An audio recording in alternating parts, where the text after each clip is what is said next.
Hi, I'm Adrienne. I'm a women's health nurse practitioner, and welcome to No Awkward Question. This is where I talk about all things women's health, sexual health, anything health related, and it's a place to remember that there is no such thing as an awkward question. So, I wanted to talk about migraines and birth control. I've had this question more than a few times.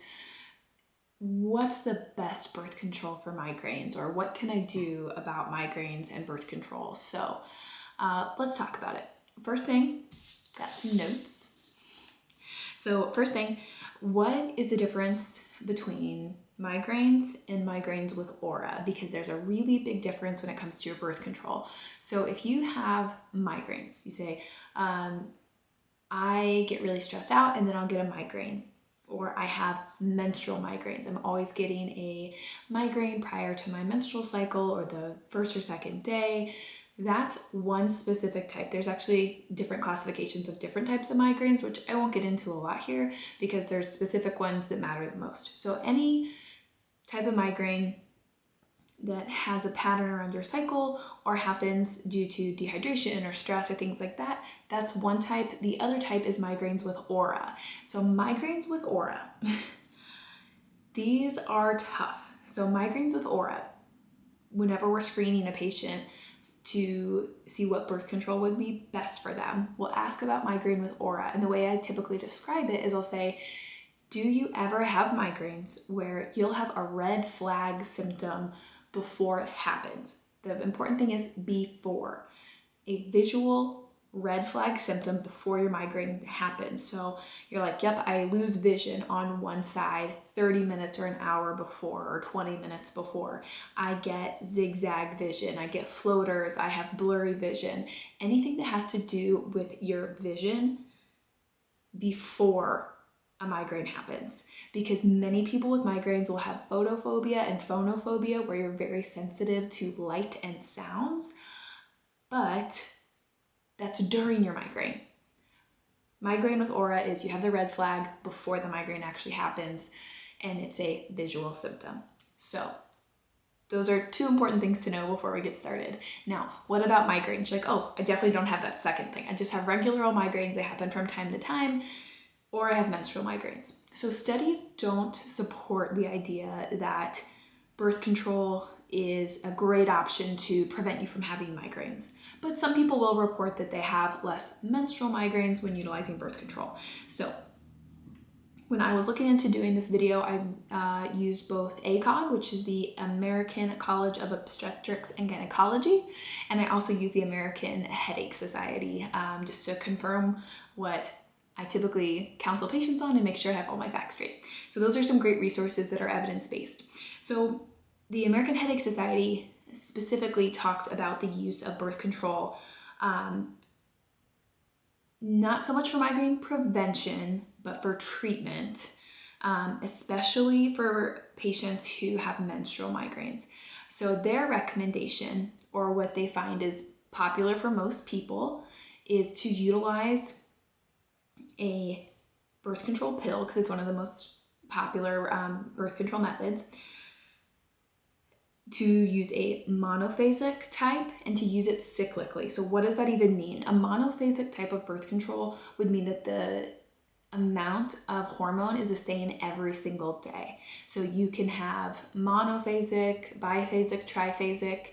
The biphasic and triphasic pills are going to go up in dose at regular intervals of time. But their recommendation is, hey, use the monophasic where it's the same all the time and use it cyclically, which means that you're skipping the placebo pills or you're skipping your cycle. Because if we skip your cycle, then we are losing that menstrual migraine potentially, knock on wood. So how you would do that. Typically you have a pack of pills, they have 4 rows of pills. You would take the first 3 rows, you would not take the placebo pills, and you would jump right into a new pack. That can be really helpful in preventing those migraines, but the downside is that if you do that too many months in a row, you could experience irregular spotting or bleeding, or you could experience irregular spotting and bleeding right from the beginning. This type of utilization of the birth control pill works very well for some people, and some people try it and say, I'm my body never got used to it. I was bleeding all the time. So you could utilize it. You could try this with the help of your healthcare provider. But if you continue to have irregular or prolonged bleeding, they might suggest you try something else or a different type of pill, something different altogether. You can also utilize this strategy to prevent cycles or have less cycles per year with the patch or the ring. So typically you would use your method for 3 weeks and then have a week off.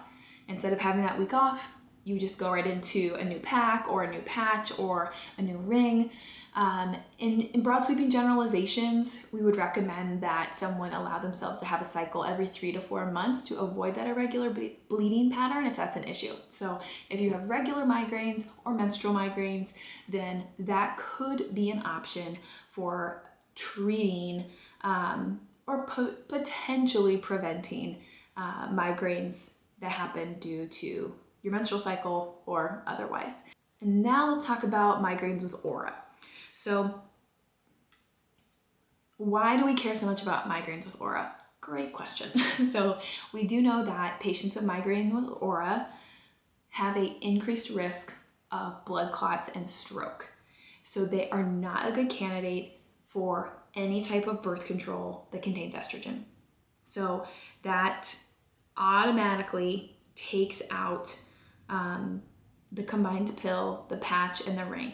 And this is on the guidance of the American College of Obstetrics and Gynecology, or ACOG. That's the guidelines that we follow, and they say no estrogen.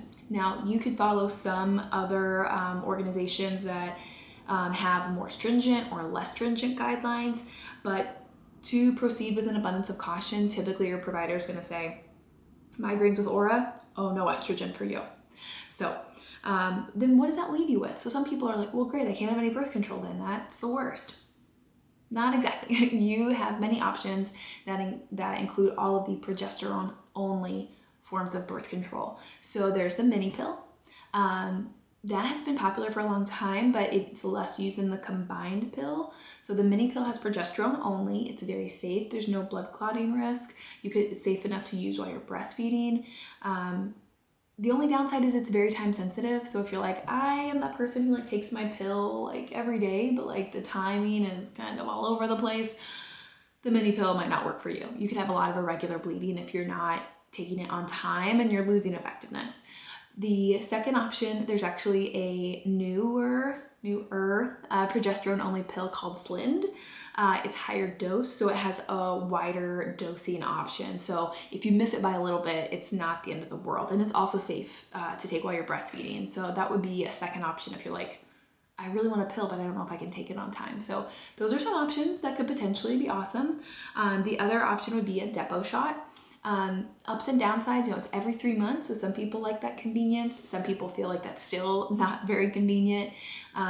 It can stop periods, which can be great for some people, but you could have irregular bleeding at the beginning, and you can't use it long term because it could affect your bone mineral density if used too long. So that's why a lot of people don't end up using it. They're like, well, I would prefer a method that I could use for a long time, and I only can use this one for a few years. So pros and cons of everything. There's also the Nexplanon, which is the implant that goes in your arm. We have the Nexplanon here in the US. That's the only implant we have. There are different ones abroad, but it is effective for 3 years. It could cause irregular bleeding. That's the most common reason that people have it removed early. So one consideration there.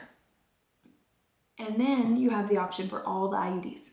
Any IUD you like, hormonal or non-hormonal. These are all great, 99% effective. You should have a very in-depth discussion with your healthcare provider about which one would work best for you based on what you want to happen to your bleeding pattern and what you want when it comes to prevention of pregnancy for how long. Moral of the story is, if you have migraines with aura, estrogen is not safe for you, and we have lots of other options. And you should have a discussion with your provider about what works best, but it doesn't mean that you aren't a good candidate for birth control. Second thing is that If you do have migraines without aura, you are probably a good candidate for most birth control methods, but if you have menstrual migraines, a combined method like the pill, the patch, or the ring might do best to treat those menstrual migraines. I hope this was helpful for at least a few people, or you can share it with your friends or family who you might find it helpful. Don't forget to like, comment, and subscribe. That is incredibly helpful. And if you have other topics that you would like me to cover, I would love to do that. I can do a deep dive on any type of birth control or any other women's health condition. Happy to do that. And I'm always here to remind you that there is no such thing as an awkward question.